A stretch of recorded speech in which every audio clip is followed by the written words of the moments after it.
آپ نے ایک کتاب لکھی ہے کشف العلہ عن سمت القبلہ. یہ کتاب، یہ علم ہی ایسا ہے کہ جس کے جاننے والے آج ہندوستان میں شاید انگلیوں پر گنے جا سکتے ہیں.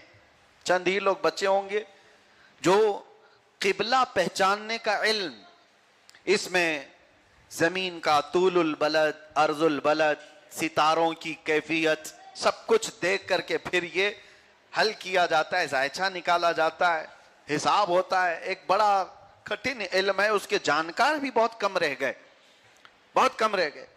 اعلیٰ حضرت نے یہ کتاب جو لکھی، کافی موٹی کتاب ہے، اور اس میں 10 قاعدے آپ نے خود ایجاد کیے، 10 فارمولے آپ نے خود ایجاد کیے. کہا کوئی بھی بندہ زمین کے کسی بھی حصے پہ کھڑا ہو، کسی بھی حصے پہ کھڑا ہو، آپ نے ایک فارمولا دیا ہے، وہ کھڑا ہے تو یہ چیز دیکھ لے، زمین کا، آسمان کا، تاروں کا، جو کچھ بھی آپ نے حساب بتایا، اور اس قاعدے کے حساب سے جس طرف وہ منہ کرے گا حجابات ہٹا دیے جائیں تو کعبہ عین اس کی. آپ کا یہ ایسا میرے عزیز و اعلیٰ حضرت کا چیلنج ہے جو عام آدمی کر ہی نہیں سکتا. قبلہ پہچاننے کے لیے آج آپ کو کیا لگتا ہے؟ آپ سیدھے کمپاس نکالے، موبائل کا تو اب زمانہ ہے. پہلے 1 میٹر آتا تھا، وہ کاٹا دکھاتا تھا تو قبلے ادھر ہی ہو جاتے سب کے. تو آج کے دور میں تو قبلے مشینوں کے تابع ہے. موبائل کو ہم رکھ دیتے ہیں اور دکھا دیا. ایسا اسلام مشینوں پر نہیں چلتا. اگر یہ دھوکہ دے دیا تو تمہارا قبلہ ہی بدل گیا، اس کی بیٹری چلی گئی، یا کچھ نیٹ ورک پرابلم ہوا، یا کوئی بھی چیز ہو سکتی ہے، گلچ آیا، اور جو چیز اس کو بتانا تھا اس کی بجائے دوسری سمت بتا دیا. آپ کو تو اس کے اوپر یقین کر کے چل رہے ہو. اسلام کے اندر اصول ایسے بنائے ہوئے ہیں، مشین نہ بھی ہو تو ایسے قاعدے بنائے ہوئے ہیں. دنیا کے قبلہ پہچاننے کی ساری مشینیں بھی فنا ہو جائیں تب بھی علماء کے پاس وہ قاعدے موجود ہیں. صحرا میں کھڑے ہو کر کے یا کسی بھی جگہ پر کھڑے ہو کر اس قاعدے کے مطابق وہ قبلہ بتا سکتے ہیں کہ اس سمت ہو سکتا ہے. اوقات آج کیسے پتا چلتے ہیں آپ کو؟ نماز کے اوقات سیدھے موبائل اٹھائے اور اوقات الصلاۃ ایپ ہے، اس میں دیکھ لیا فجر اتنے بجے، ظہر اتنے بجے، عصر اتنے بجے، مغرب عشاء کا یہ ٹائم ہے. ہم تو سب اس پر ڈیپینڈ ہو چکے ہیں، مشینوں کے دور کے لوگ ہیں. لیکن وہ لوگ اصول جاننے والے لوگ تھے. میرے عزیزو، یہ جو تقویمیں آپ دیکھتے ہیں نا مسجدوں میں لگی ہوئی ہوتی ہیں، اب تو لوگ اس کو دیکھنا بھی چھوڑ دیے کیونکہ موبائل خود کے پاس ہے تو کیا تقویم دیکھیں گے. یہ تقویم جو ہوتی ہے اگلے 50 سال تک بتا سکتے ہیں ہم کہ سورج کس دن نکلے گا، کتنے بجے اور کتنے بجے ڈوبے گا. 5 جنوری فار ایگزامپل، 10 جنوری اتنے بجے نکلے گا اور اتنے بجے ڈوبے گا. تقویم بنانے کا علم ہوتا ہے، یہ علم حیت اور علم توقیت. اس کے اعلیٰ حضرت اتنے بڑے ماہر تھے، اتنے بڑے ماہر تھے کہ آپ اس کو یوں ہی بیٹھے بیٹھے نکال کر کے دے دیا کرتے.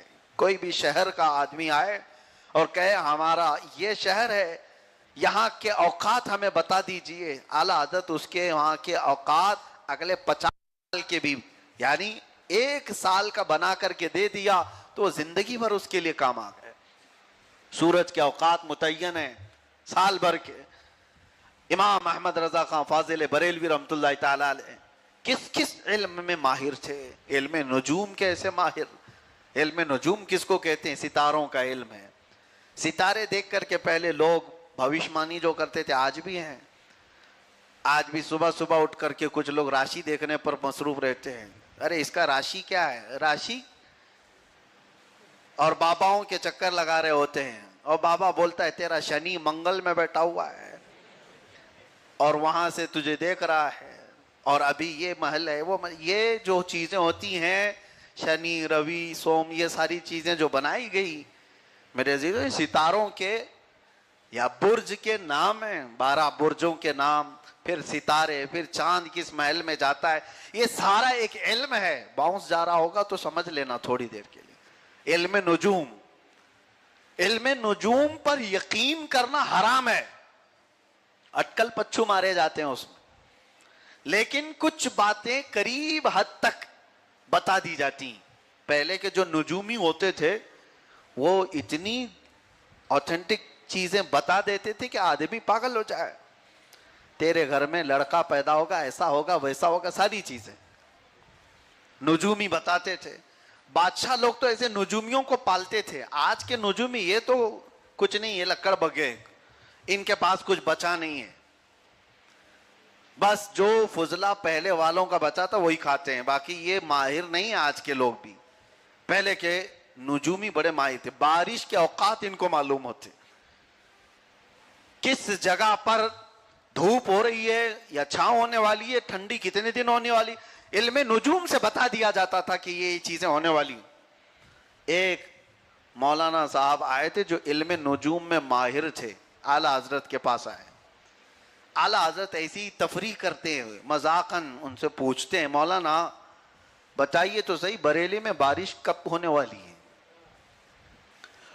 کہا کہ سچ پوچھ رہے ہیں آپ؟ کہا ہاں ہاں بتا دیجئے کب ہونے والی ہے.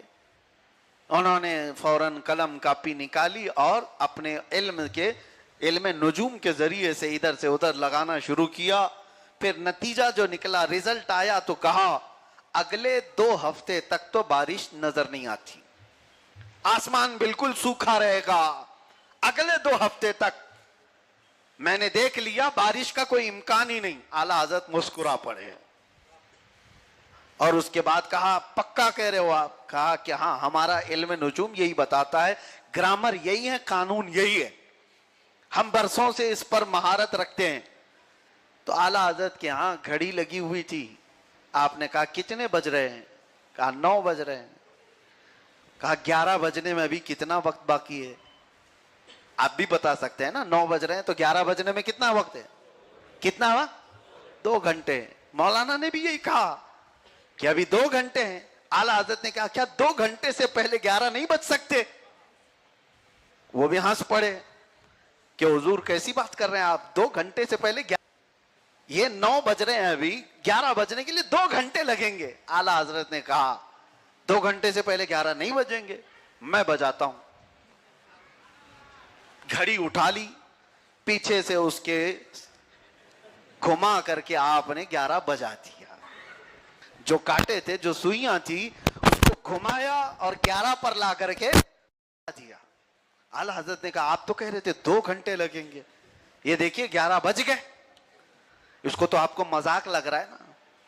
مولانا کہنے لگے جو علم نجوم میں ماہر تھے, کہا واہ حضور کیا کہنا, ایسے تو کوئی بھی بجا سکتا ہے سوئیاں گھما کر کے. اعلیٰ حضرت نے جلال میں کہا مولانا یہی تو عقیدہ ہے, قانون کچھ اور کہتا ہے, رب اگر چاہے تو بارش ابھی کروا دے.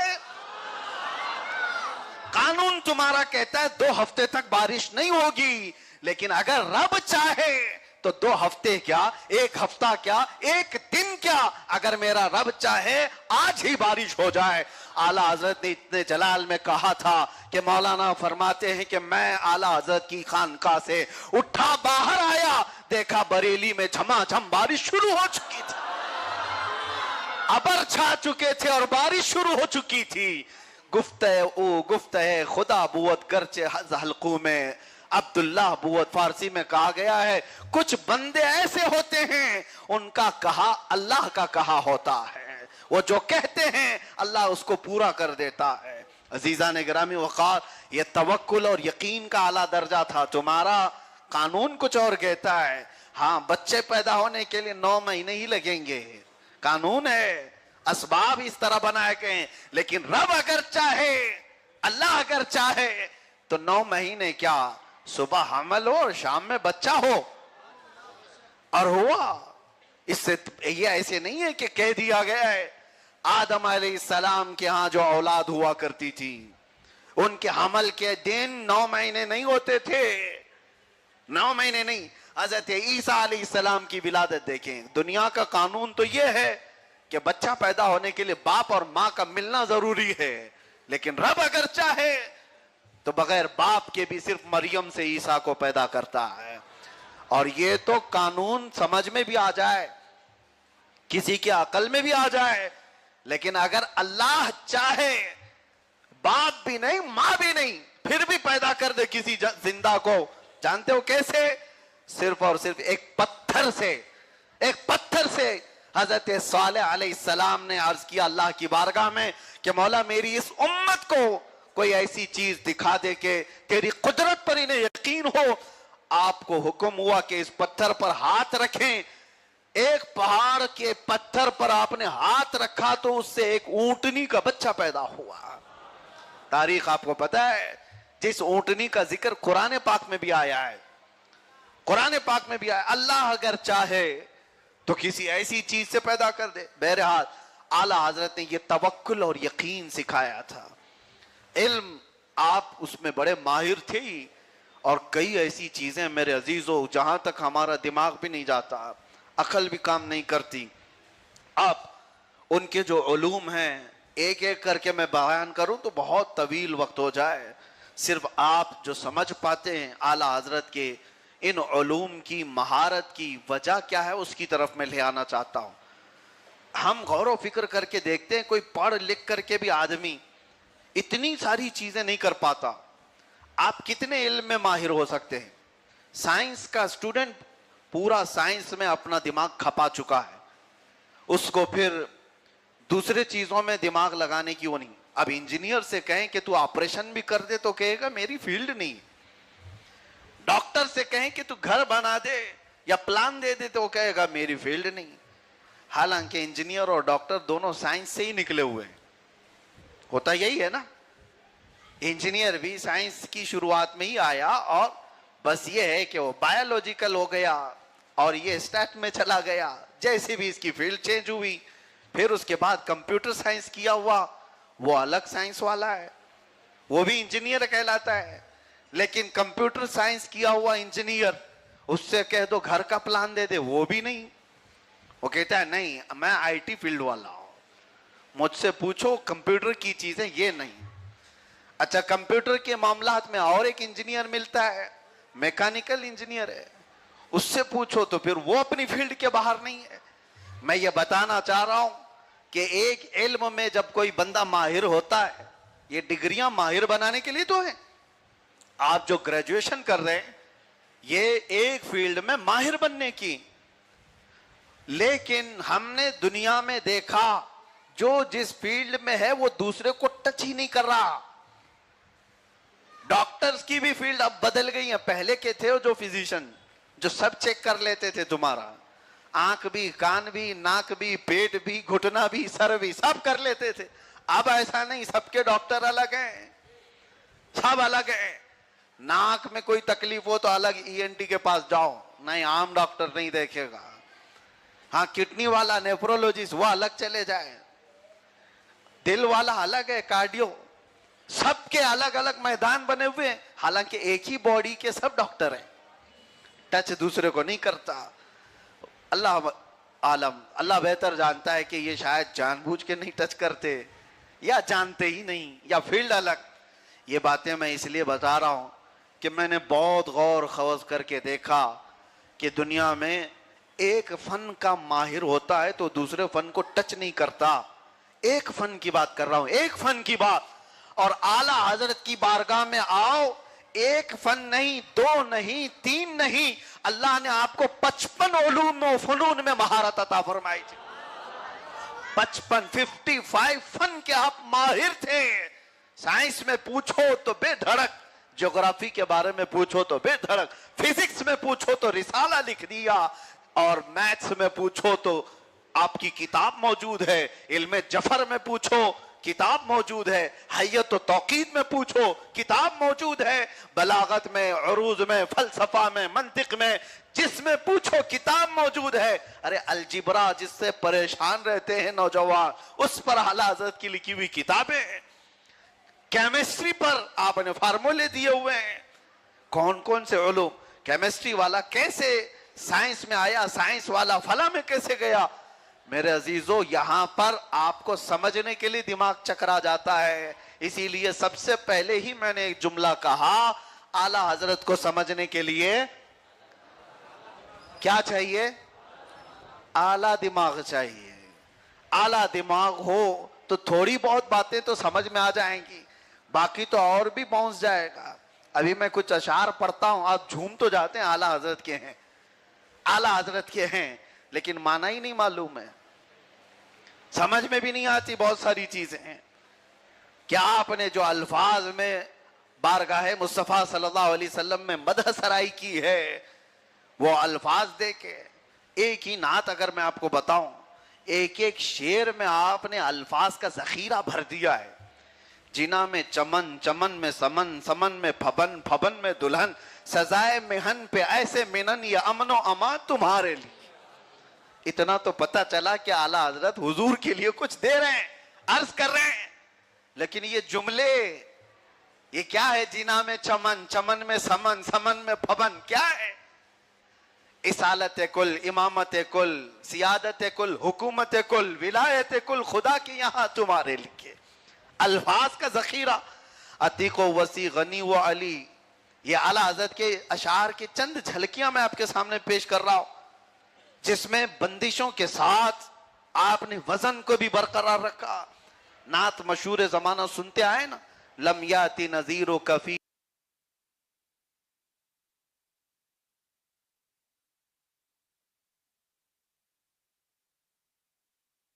زبان میں لکھی ہوئی نعت نہیں ہے یہ. لم یاتی نذیرو کا، یہ اتنا جو لفظ ہے عربی میں، اس کے بعد فارسی میں ہے، اس کے بعد آدھا مصرع بھوجپوری میں ہے اور آدھا مصرع اردو میں ہے. اعلیٰ حضرت نے ایک نعت 4 زبانوں میں لکھی، معنی میں کہیں فرق نہیں آتا.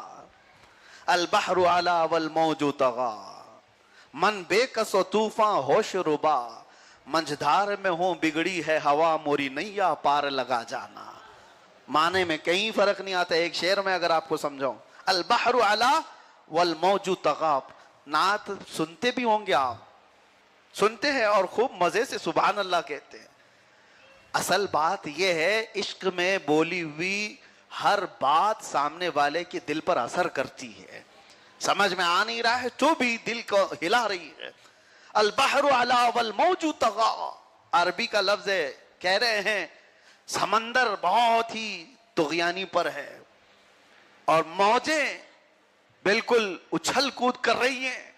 البحر علا والموج طغا، موجیں سرکش ہو گئی، جو موجیں ہیں سمندر کی یہ سرکش ہو گئی. من بے کس و طوفاں ہوش رباب، یہاں سے فارسی میں کہتے ہیں میں تو بے چارہ ہوں اور طوفان دیکھو تو ہر جگہ سے ہوش اڑانے والا. سمندر بلندی پر آ گیا ہے، موجیں سرکش ہو گئی ہیں، میں بے کس و ناچار ہوں اور طوفان دیکھو تو ہوش اڑانے والا. آگے اردو میں ہے، منجھدار میں ہوں بگڑی ہے ہوا. منجھدار کس کو کہتے ہیں؟ سمندر کے اندر جب کشتی آ کر پھنس گئی، چاروں طرف سے پانی گھیر لیتا ہے، اس کو کہتے ہیں منجھدار. منجھدار میں ہوں بگڑی ہے ہوا، ہوا جب بگڑ گئی تو سمندر میں جینا ہی مشکل ہے، کشتی کا پار لگنا مشکل ہے. اب شروع سے دیکھو، عربی، فارسی، پھر اردو اور آخر میں بھوجپوری میں حضور کی بارگاہ میں استغاثہ کرتے ہیں. سمندر بلندی پر ہے، موج سرکش ہو گئی ہے، میں بے کس و ناچارہ ہوں اور طوفان ہوش اڑانے والا ہے، اور منجھدار میں میری کشتی پھنسی ہوئی ہے اور منجھدار میں بگڑی ہے ہوا. یا رسول اللہ موری نیا پار لگا جانا. نیا کس کو کہتے ہیں؟ کشتی کو. اور اعلیٰ حضرت عرض کر رہے ہیں یا رسول اللہ میری کشتی ایسے میں سے پار لگا دو. البحر علا والموج طغا، من بے کس و طوفان ہوش ربا، منجھدار میں ہوں بگڑی ہے ہوا، موری نیا پار لگا جانا. میرے عزیزو، جب کبھی کمزوری آئے، مصیبتیں طاری ہو جائیں، تنہائی میں یہ پڑھ کے دیکھ لینا، مصیبتیں ٹل جائیں گی. پڑھو انشاءاللہ العزیز. اعلیٰ حضرت نے یہ شعر ہی نہیں لکھا، وظیفہ ہے یہ. منجھدار میں ہوں بگڑی ہے ہوا، یا رسول اللہ موری نیا پار لگا جانا. اس طرح تو یہ کتنے اشعار ہیں. میں نے تو ایک شعر کی تشریح آپ کے سامنے کی ہے. ایک مولانا محسن کاکوروی صاحب، وہ حضور کی بارگاہ میں معراج کا قصیدہ لکھ کر کے لائے تھے. معراج کا قصیدہ، اور اس میں انہوں نے گنگا جل، کاشی، متھرا سب کا ذکر کیا ہوا تھا. کیونکہ شاعر جو ہے کسی کی بھی استعارہ لیتا ہے، اشارے میں کہتا ہے جیسے کہتے ہیں نا، نہ میں کی بات نہ پینے کی بات کرتے ہیں، ہم اہل دل ہیں مدینے کی بات کرتے ہیں. یہ میں کا مطلب کیا ہے؟ شراب ہے. اکثر شاعروں کے شعر و شاعری میں شراب کا ذکر ہوتا ہے، تو اس کا مطلب آپ یہ مت سمجھ لینا یہ شاعر وسکی کی بات کر رہا ہے، ووڈکا کی بات کر رہا ہے. میں جو ہے یہ شعر و شاعری کی زبان میں استعمال ہونے والا جام محبت ہے، جام محبت ہے. اسی لیے بے خود کیے دیتے ہیں انداز حجابانہ. اس میں بھی آپ دیکھیں گے کہیں ذکر آ جاتا ہے. اور سرکار مفتی اعظم ہند کے اشعار میں بھی آپ کو ملے گا، پیا ہے جام محبت جو آپ نے نوری، ہمیشہ اس کا رہے گا خمار آنکھوں میں ہے. پیا ہے جام محبت، جام بھی اکثر شراب کو بولتے ہیں. تو شاعر جو ہے کبھی استعارہ کرتے ہیں. تو میں جو بات کر رہا تھا، کاکوروی صاحب نے کاشی متھرا گنگا جل سب کا ذکر کر ڈالا تھا، اور معراج کا واقعہ شعر و شاعری میں لکھ کر لائے تھے. یہ بھی اعلیٰ حضرت سے چیک کرانے آئے ہیں. کہا کہ حضور میں نے حضور کی بارگاہ میں کچھ اشعار لکھے معراج کے واقعے پر، آپ دیکھ لیں. اعلیٰ حضرت نے پہلے ایک دو شعر پڑھے، یہ بھی عصر کا وقت تھا. کہا کہ نماز کا وقت ہے میاں، نماز پڑھ لیں گے پھر آ کر کے آپ کا دیکھتے ہیں. سنت پڑھی عصر کی اور فرض، سنت اور فرض کے بیچ میں جتنا وقت باقی تھا، اعلیٰ حضرت حضور کی شان میں اپنی زبان میں قصیدہ لکھنا شروع کر دیے،